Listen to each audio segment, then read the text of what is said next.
Hi, Nadiyah. Welcome to the Retail Whore podcast. Hello, hello, hello. It's finally nice to meet you. You too. I love it. I've said this before, like there's people I follow on Instagram. I have no idea how I started following them, but your business, there's two people, yourself and someone else. We're all merchandisers, but I'm fascinated by your business. So that's why I'm like, I want to interview you just to throw it out there because in the world of creative and merchandising, like we all do, it all looks very different. And yours is so expansive on what you do. I don't understand how you do it all. So I'm like, I'm having you on so I can ask you, how are you? I am wonderful, wonderful. Glad to be here. I'm super excited. Thank you for your time. Tell everybody about yourself and a little bit about your brand.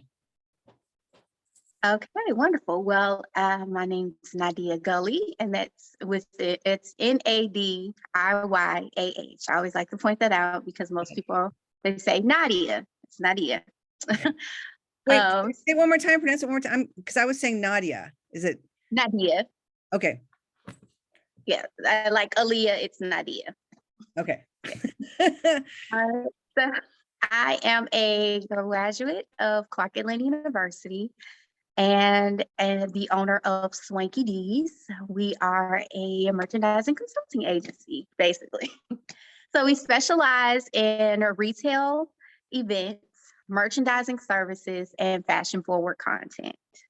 I know that sounds like a whole lot, but I have a whole lot of hands to help me. Okay. So, okay. Are you, because my head is spinning right now because I have so many questions I want to ask you. So you graduate, what did you graduate with? And what did you go to school for? Okay, so I have a degree in merchandising and design. Okay. So, Lord, say that last question again. I'm all over the place. Well, you graduated with merchandising with a degree in it. And then did you do retail before, or did you just jump into having your own brand? No. So I was working in my actual first job in retail was 2011, 2012. I'm going to date myself, but my first job in retail was at Body Central. It was like that club wear. Okay. Kind of, it was club wear, but it looked like it was office wear. It was really weird, but I had all my friends in it. It was awesome. So that was my first retail job. And then I just decided to go to school for it after the actual company asked me to join this merchandising program that they were offering. I'd be in the store and they'd basically give me free reign to kind of, merchandise. I didn't know it was merchandising at the time before I got started, but one of the managers of the store told me, basically, you have an eye for this, you want to do this program to kind of enhance, and maybe it'll help you get into a general manager position, things like that. And I was like, okay, cool. So that was the first time I had ever done retail. And funny story, I literally had to beg the lady to give me the job because I had no experience. So I started working when I was 15. Officially, I was 15 years old, and I was working yeah, I was 15 years old. I started at a grocery store, and I ended up tearing my rotator cuff on my left arm. So I ended up having to go to IHOP, and I was working at IHOP until I got the job with Body Central. And then from there, you left your job. Wait, you tore your rotator cuff in the grocery store, and then you went to work at IHOP. So. Okay, this has nothing to do with the interview, but were you waiting tables? How do you do that with a torn rotator cuff? So I got a job as a hostess. Okay. Yeah. You could do that in your little sling and walk through. Yeah, I could do my sling. It was menus and it was fine. Hilarious. So I worked there. Sorry, there's a delay. So So you left there, and then you started with the clubwear store. And what was the program? Was it the program through the brand? Was it something that like they train you to merchandise the way their stores merchandise? Yes, they train you to merchandise the store the way they, it was basically by patterns, colors, different things like that. But I didn't get to finish the program because they ended up going out of business. No. So with that being said, as I was doing that, I got accepted into Clark Atlanta and in the merchandising program. And it kind of just took off from there for me. So my company actually started out of necessity. We started off as a vintage e-commerce, and I would take my clothes out, my vintage clothing. I'd go buy vintage clothing. That's something my mother that was a thing for us to do. And I just took that and turned it into a business because I needed the money to get through school. So I'd sell my clothing on the promenade, which is like the main strip in Atlanta that goes through Morehouse, Spelman, and Clark Atlanta. So I'd sell my merchandise at Market Thursdays, and then in between that, I started doing my interns, as I progressed through school, and I got my first internship at the Mart. Oh, American Mart. Yes. So I started working for Miss Cleo Butera in international wholesales at One Coast. Oh my God! Wow. Yes. Wow, I had no idea you had this connection. Wow. Okay. Mm-hmm. So that's probably how we ended up being friends on Instagram. I am not sure. I don't know. But yes, I started at One Coast, and then I joined. My mind is like my head just popped off my shoulders. Yeah. So I worked at One Coast, and oh my gosh, I loved it. Every show I was there faithfully. And I kind of put Swanky D's down for a little bit. I didn't sell as many clothes and things like that because I fell in love with the Mart. And I started interning from Miss Cleo, and then they in turn asked me once I graduated to join they basically have like an exhibition team where they have these freelance reps go to all the shows that they need them to go to. I'm sure you know. And I ended up getting scooped up by Transpac while I was out with Beachcombers. I was repping for Beachcombers. I'm right now. I mean, for all of you that are listening to this, I had no idea about any of this, so I'm loving every second of this right now. Thank you. Keep going. Sorry.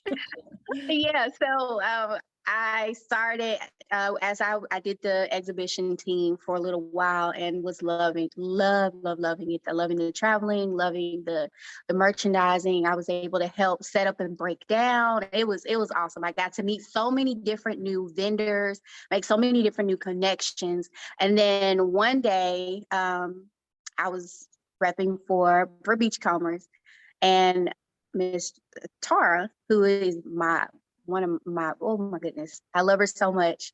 She is like a wonderful mentor to me. She asked me, so what are you doing for the next couple of years? Like, basically started asking questions because she was watching me while I was selling. So I ended up moving to California.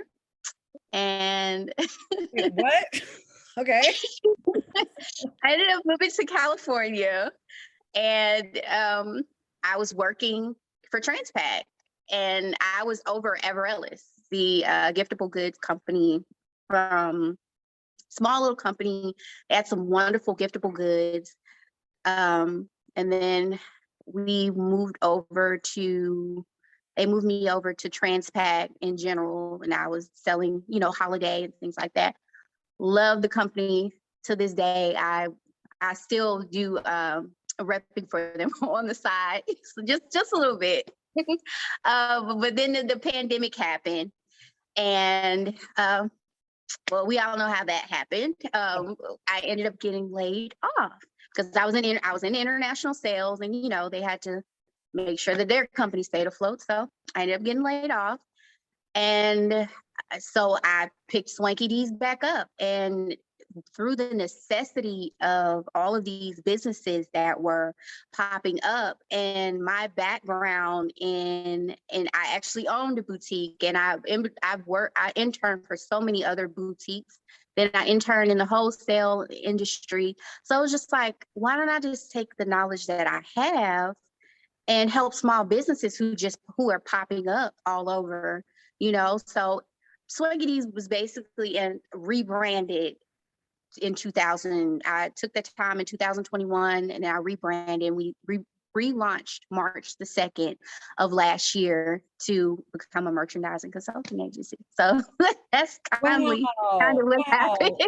Officially, like, it takes a lot to blow my mind. Like, wow. I mean, one, so respect the hustle, and I love that you did all these jobs and that you repped and you did. So how long did you stay out in California after? So COVID happened, you got laid off, you were living in California when you got laid off, and then you had to move back, or so Yes. did they help you move back? No, so I ended up moving back. I did not want to come back. I ended up moving back.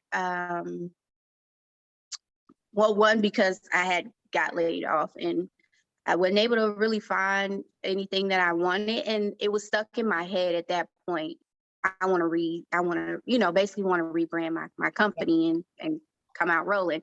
And then my mom got sick, so she caught COVID and she ended up in the ICU. So all of my family was on the East Coast. It was literally just me on the West Coast. So it was just kind of like, family things, and time to go home. Yeah. I have so many questions. Did you have a lot of stuff out here? Like, when you moved to California, did you like move for the long term, or did you just pack a couple bags and then, come out here, or did you like schlep a whole bunch of stuff? No, actually, I sold everything, whatever I could fit in my rental car. I packed it in my rental car, and then one of the ladies, who's also a wonderful mentor to me, she was also on the exhibition team. She and I drove from the East Coast to the West Coast. Wow. Like, drive. So then everything I had, I could fit in my car. If I couldn't fit it, it was either thrown away, sold, or I kept, one or two things. But I mean, really, for the most part, you really just packed it up and went out. Wow, that's. I mean, I love that. I've that takes some balls. Like, it's not. But I love that it was like transpacked. Did you ever go to the FEM showroom that they were in? I think they might have already been closed now I think about it. I think FEM closed a while ago. They were in while I was there. Well, while I'm there here and right now, they were in their own showroom. Okay, so they'd already moved out of, because Transpac was for a time at the LA Mart, where one of the showrooms I work in. They were there for a time, and then I think their only showroom now is still in Las Vegas. So they have one now in it's right across from One Coast now in 18 in Building 1. They were in Building 2. Mm-hmm. Oh my God, that's so funny. So are you in Atlanta, or are you in are you still in Atlanta, or I thought you were in Alabama? I'm in Birmingham right now. Yes. Okay. It's that change season, so I have to stay put for a teach. So now you started your own brand, and you do a lot of things with your brand, because I'm guessing part of it is out of the hustle and part of it is the necessity, but like, you really go like pretty far and beyond for your clients. Like, you had your gift wrapping services, you had, tree decorating services. Like, who is your typical client, and where, tell me about them. All of my clients, I'm a business to business service. So I basically create an experience for my customers. So I've worked with some of everybody. I've worked at gyms, I work with selfie museums. I work with boutique owners. It just depends on the customer and what they need at that moment. But they're all basically the same services. It's just tweaked a little bit. Do you So have the same people? Because like, my business is merchandising, and mhm, I came out of Anthropology and Fred Siegel, and I basically do the same thing I did for Anthropology and Fred Siegel as I do for my clients. But I have the same clients. I'm in their stores every month. Do you have, mhm. do you have a regular clientele, or do you work for different people all the time, or do you go back and revisit and re-merchandise? Both. So with my company, you do have the option to have me on retainer.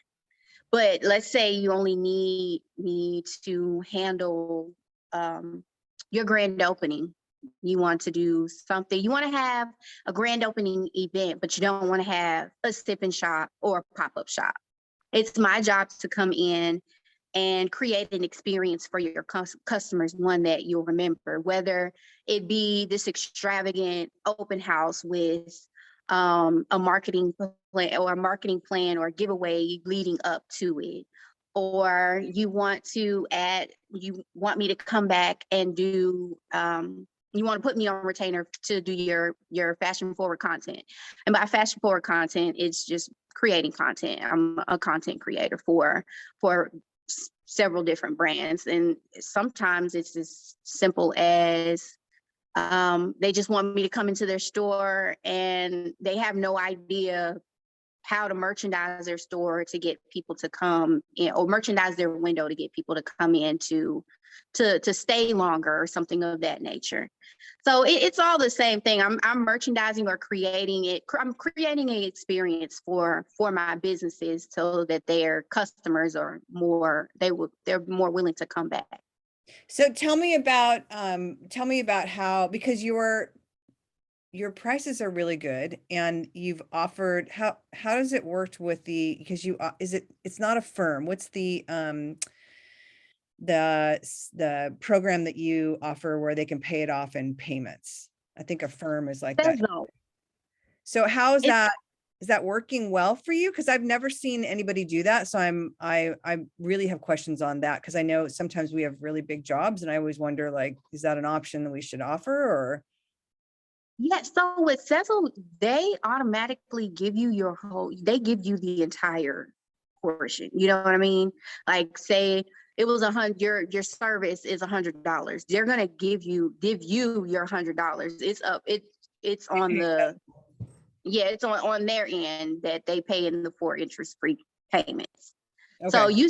I still get my full payment. It's just set between Sezzle and the customer to break it up. That's a great, So I mean, mhm. that's a great, do a lot of people take advantage of that? Yes, exactly. Especially when they want the bigger jobs, or if they actually do want to put me on retainer. Mhm. You know, it's easier, especially because they're smaller businesses. Yeah. I work with a lot of small businesses. Now I do work with several larger companies, but my main focus, what I got into, what I rebranded to do, was help the smaller businesses that were popping up in the masses. You know, I wanted to be able to help them sustain themselves and to be able to compete with other companies who were in business before this happened. Yeah. Before the pre-pandemic, or to be able to stay afloat. And I have to tell my clients all the time, your businesses fail within the first 2 years if you don't have a foundation. Mhm. And my job is not only to help you marketing, which is what everyone is shoving down your throats right now: marketing, marketing, marketing. But what about merchandising? What Mhm. about the immediate sales of your product? Like, they're teaching you how the longevity of it, but what about that immediate sales? I come in and help them with sales and, you know, specials and what's selling, how to keep up with your inventory, different things like that. Because, you know, social media isn't teaching you teaching you ways to do that. So, you know, a lot of my customers, they're small businesses. So it really does help, you know, So, being able to break those payments up. so are most of your clients, are they like first time boutique owners and they just on a whim decided to open a store? Oh Lord, they are first time boutique owners. First time they had their aunt's barbecue sauce recipe, and they finally wanted to mass produce it. I have a tea company as a client who it's a female owned business, and she wants to get her, you know, get her businesses in her product in grocery stores. So it's just, I work with a lot of different companies. I know a lot of content isn't shown, but it's like, I'm getting that under wraps right now. So, you know, people can see, I even have a flag company that I'm working with right now. You need to show So more of your work on Instagram. I'm trying. It's just, it's hard to be able to do the work and then like have to piece all that. I literally had this year, oh no, not this year, last year alone, I had to go and get a new phone because the last phone was filled with with content. It's just, I have to get it out. Yeah, it's the phrase I always say is the shoemaker, because everyone's like, oh, your house must be so cute because you do all this. It's like, no, it's the phrase, the shoemaker's children have all the holes in their shoes because the shoemaker is too tired to fix them when he gets home. So it's always the Yeah. one that suffers. So take me through how you are finding your clients. Are you going out, walking in, shaking hands, or how are you finding your clients? And then walk me through what it looks like, you know, say I'm a brand new store and I want help with a grand opening. Walk me through all of that. Okay. So the first question. So a lot of my customers are kind of finding me through the selfie museum that I'm working with right now. Because I'm the creative director here, and I basically, you know, I do all of the stalls. You have a lot of different influencers, businesses, brands and boutiques that come in to, you know, take shots and things of that nature. And they ask, you know, people talk and they ask.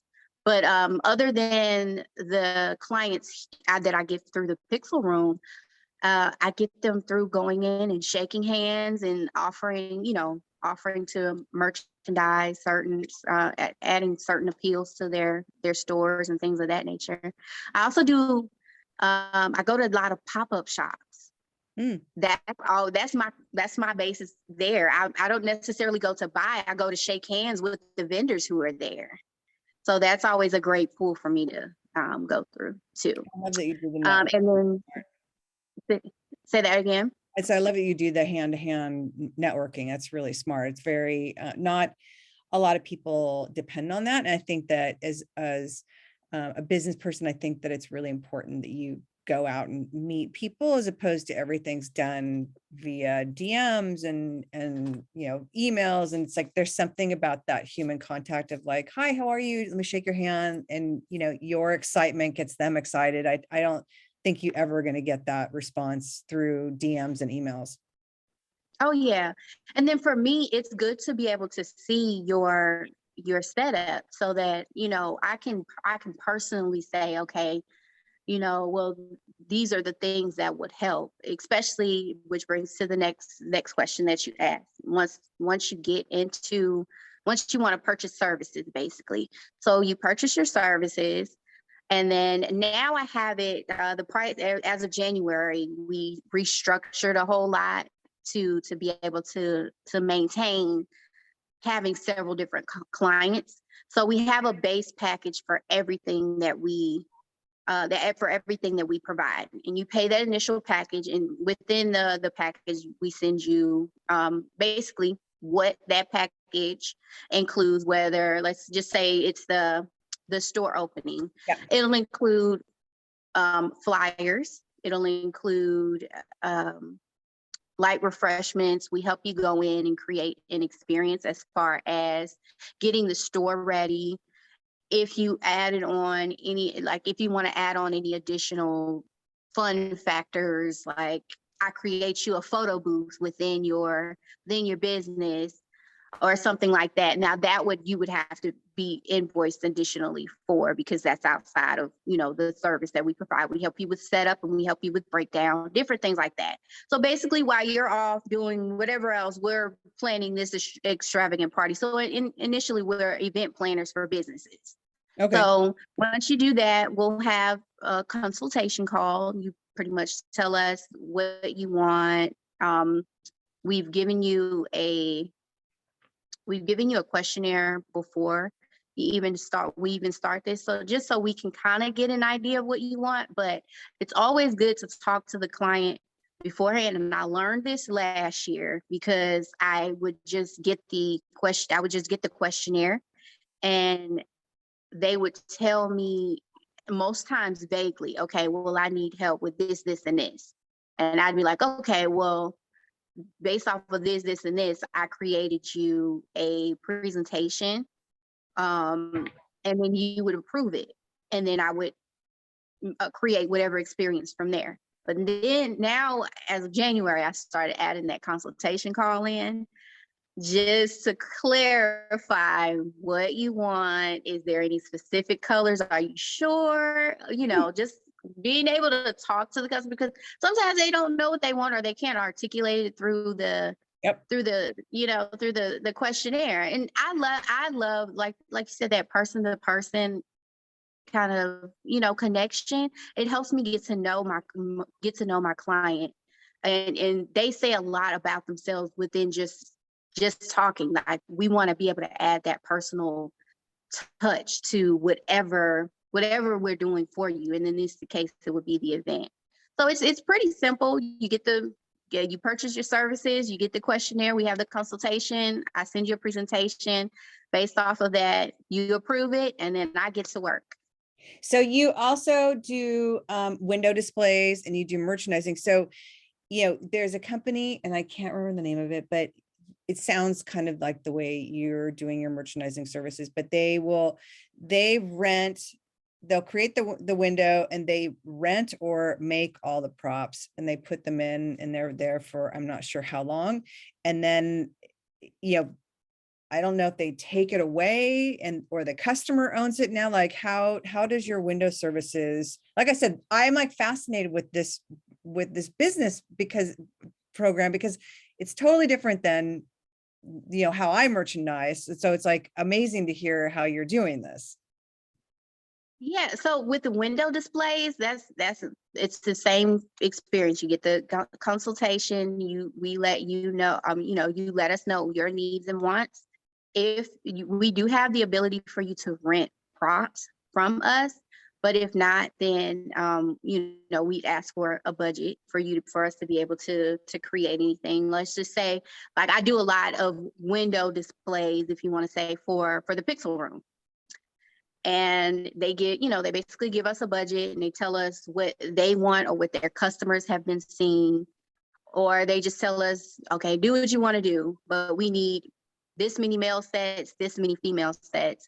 So either I'd bring in props that would help sustain the set, or they would, give me the budget and I can go and do it right now.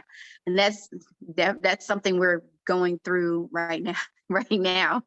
So tell me about the Pixel Room, because it sounds kind of like a version of, I don't know if it came to Atlanta, but there was the ice cream museum.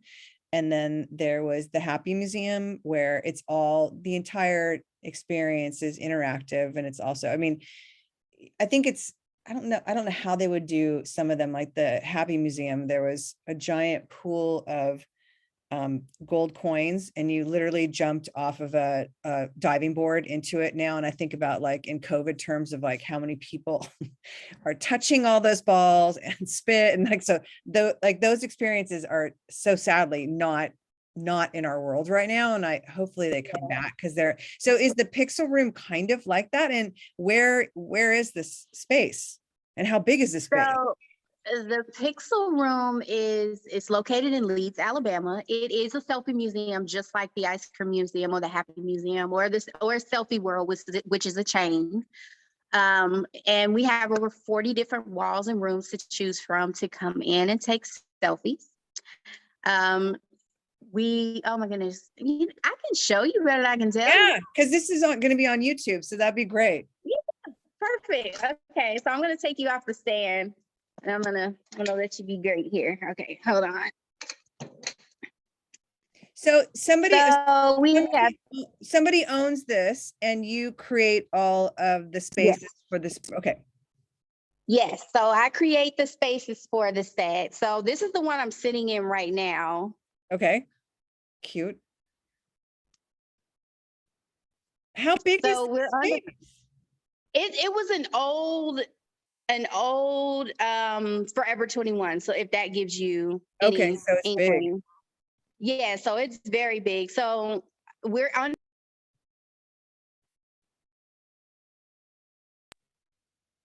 some of the space. That's so cute. I love that wash and dry. Off.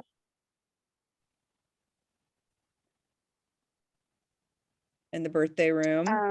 Yeah, the happy birthday.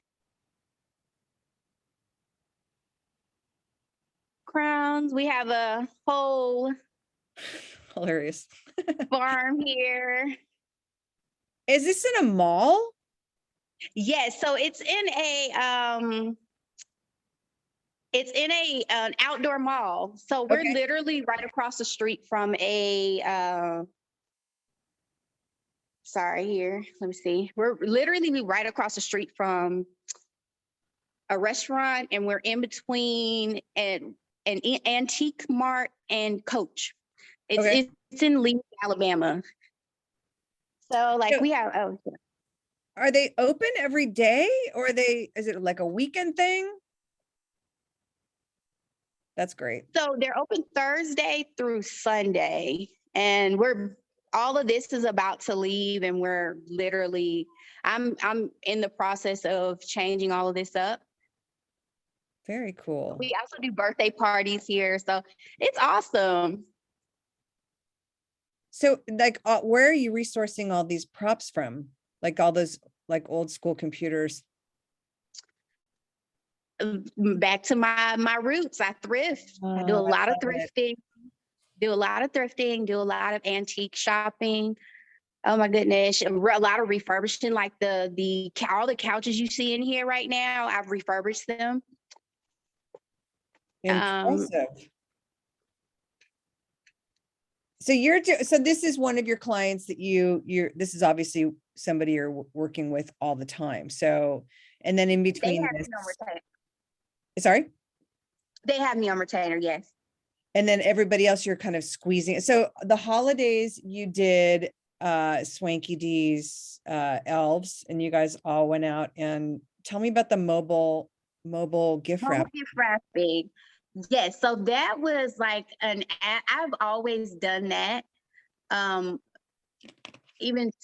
since I started the company. So I just decided, hey, I'm no longer doing vintage or personal shopping, but it was kind of me testing it out to see how my businesses would react to it.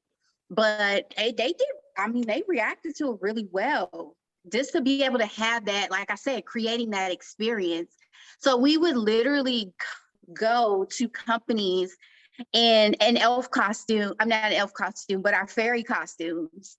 And we would wrap gifts for people while their customers shop. Or we would go and go to corporate offices. They could book us, and we would show up in our fairy costumes, and we'd wrap gifts. And we even did assisted living homes. Oh, I love that. They loved it more than anyone else. That was the icing on the cake for us. We'd show up. We even did a little personal shopping for them, and then we had a gift wrapping party for them. Oh, I So got a place in my heart for elderly people so much. yeah, so that was really fun, but it was mostly me testing the waters to see how my businesses would react to it, and they reacted really well. So it was just an extra service that they could add on instead of us just doing, helping them keep their stores together during the holiday season because people they were hiring, they couldn't hire anybody or they couldn't find anybody to hire.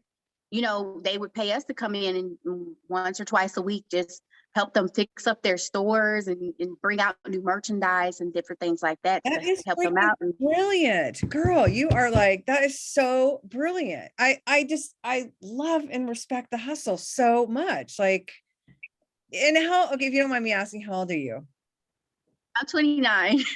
Such a baby. God, this is so inspiring.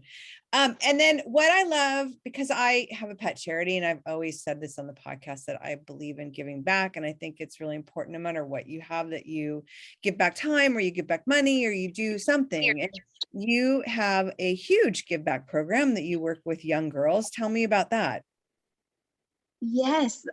So it's not a nonprofit yet, but that's where I'm going towards.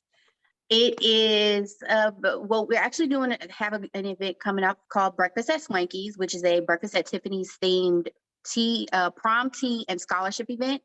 So I've gotten sponsors to help with gain scholarships, and I've been collecting dresses, shoes, and I've enlisted MUAs, makeup artists, and hairstylists to help just pretty much give the ladies the whole experience. Oh, During the event, they're going to hear from some speakers. They're going to get to network with some prominent women in the community, from doctors to entrepreneurs, you name it. We have some pastors coming, and it's actually being hosted at the Salvation Army. hmm. So that's actually the program that we have coming up. But we're going to start doing a whole lot more.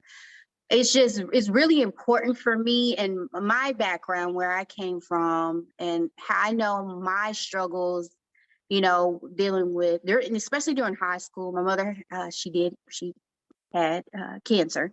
Hmm. So we had a rough patch there, and just her being a single mother, and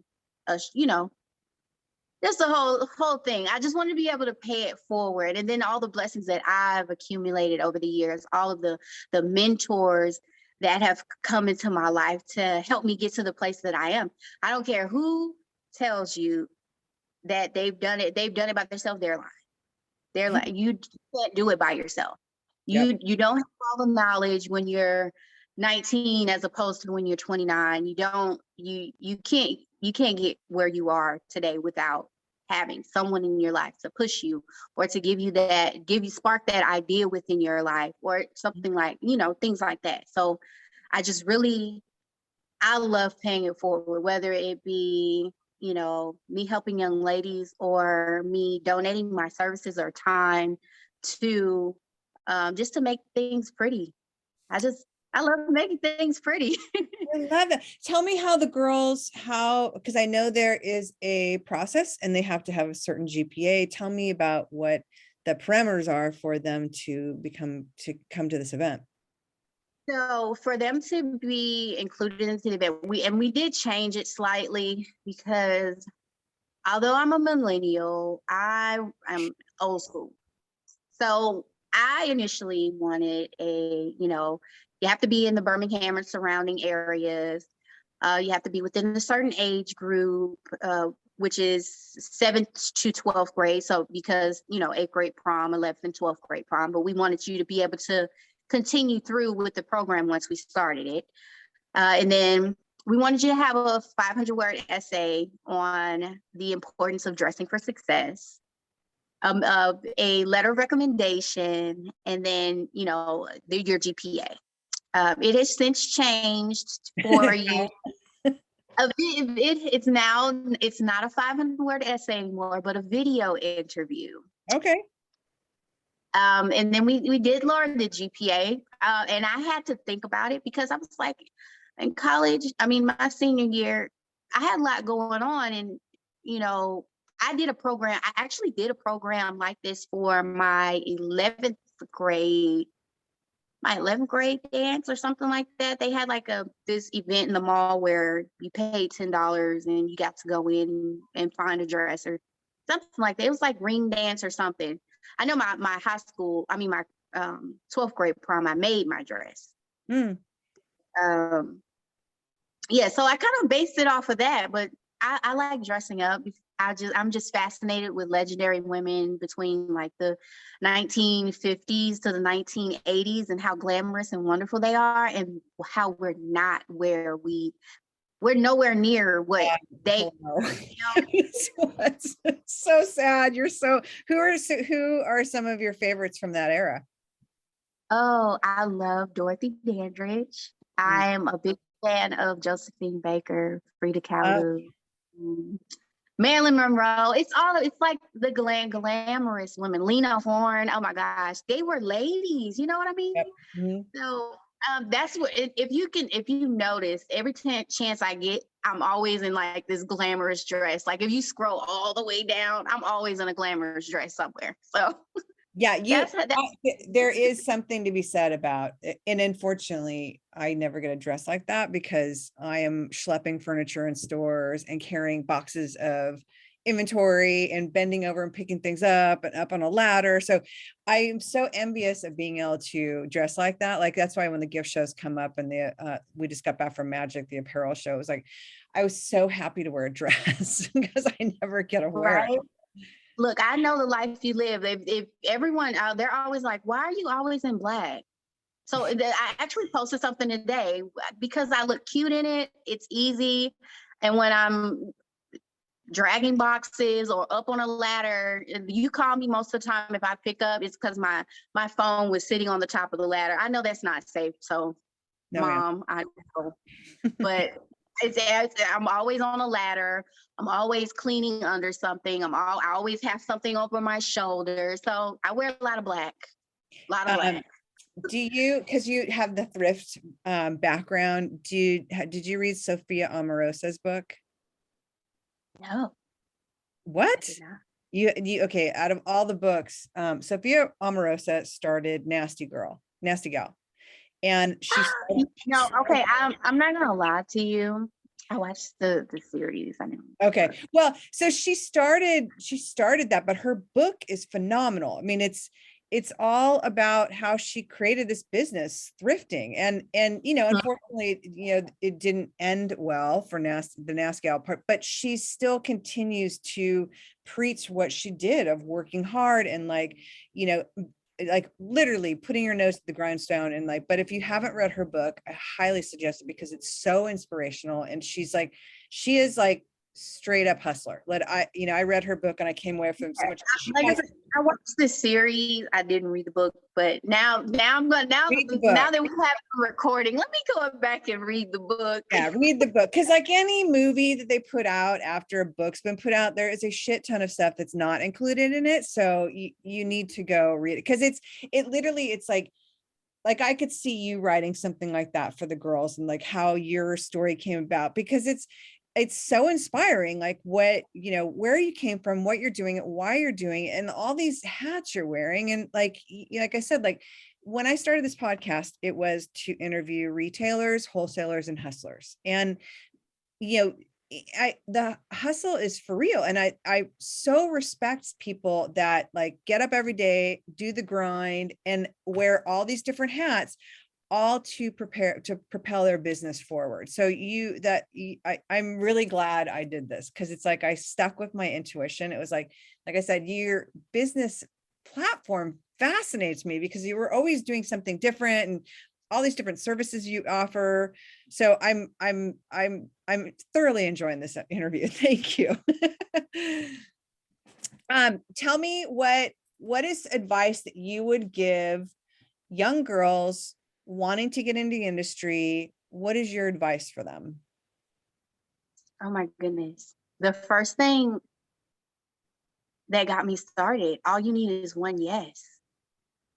I was always because I didn't have the background, but I knew, I wanted to do something in fashion or I wanted to be creative and wanted to use my hands, but no one would ever give me the chance because I didn't have that background. And and that at Body Central, that manager, she gave me a yes, and that set me on the path to where I am right now. So I would definitely just say keep going. They're going to say, most people are going to tell you no, but that's the least that's all they can do is tell you no. But you just need that one yes, and it'll elevate you like that. Love that. And then where do you see Swanky D's in 10 years? Ooh, I'm not gonna lie, Swanky D's, I love her. This is my baby, my love child. But I'm Where do you see thinking yourself? myself. Yeah, that's a better question. So I'm turning 30 this year, and I have 3 goals, which is stabilize Swanky D's. I am currently writing a book, and I am currently being certified to become a doula. So, oh my God, what don't you do? Wow. So what kickstarted the last 2 things was I was at an exhibit, the Man Ray exhibit in Richmond, Virginia.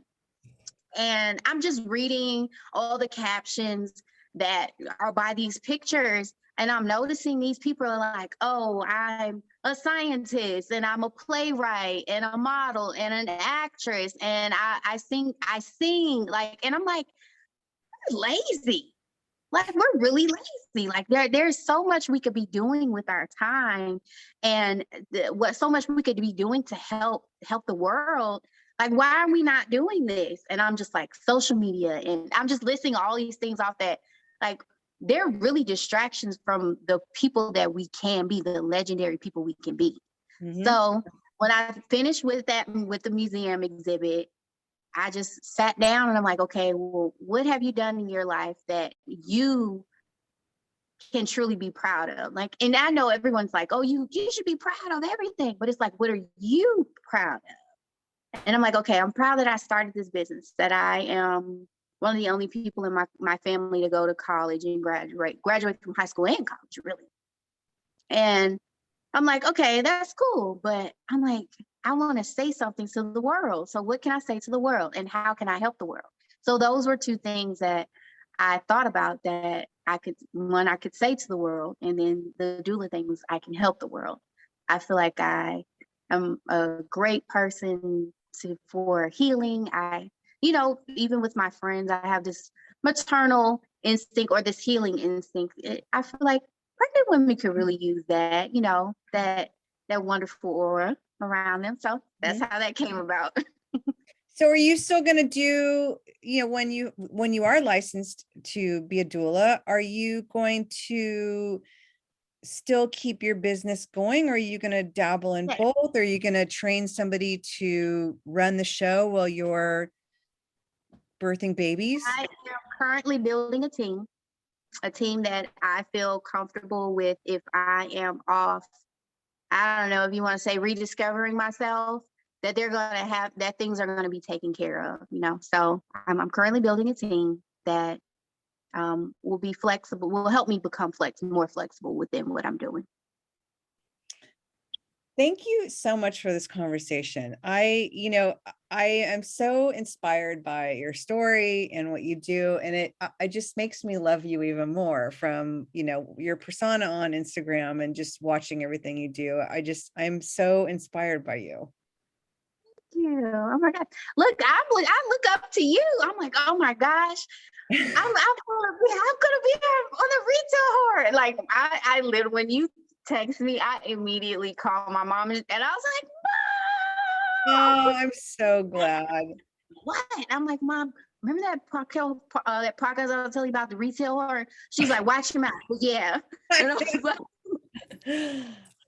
the name definitely throws people off, but it's my theory of it is I have literally done everything in the retail world, so it kind of makes me a retail whore. So, but it definitely has a bad connotation. Look, I need a t-shirt. Like, is that going to be on your radar anytime soon? I need a t-shirt. I need to be like, I'm a retail whore. We're going to start making mugs, so you can sit there and we will absolutely be one of the people. I'm in Atlanta twice a year. How far is Atlanta from where you are? Because unfortunately I'm horrible at 2 hours. I would love for you to come out and work with us if you want to come on board and do maybe a day or two of merchandising side by side with me. I think it would be so much fun to work with you. Because we're there. I think it's coming up in, I think it's June we're there, and then we're there again in December. But I think it would be fantastic. You I would? would That'd love. be great. I think it'd be so much fun. And like I said, you're so inspiring, and I'm unfortunately not extremely, I'm a bit jaded because I've been in retail for my entire life. And, it's so, I'm like gushing there, but there's something so inspiring talking to young people that are, so aware of where they're going and where they want to go, and literally will do whatever they need to do. And the fact that you give back makes you even more beautiful. So I just thank you so much for your time. I really appreciate it. No, thank you. Oh my gosh. And I look for, oh my gosh, I'm blushing.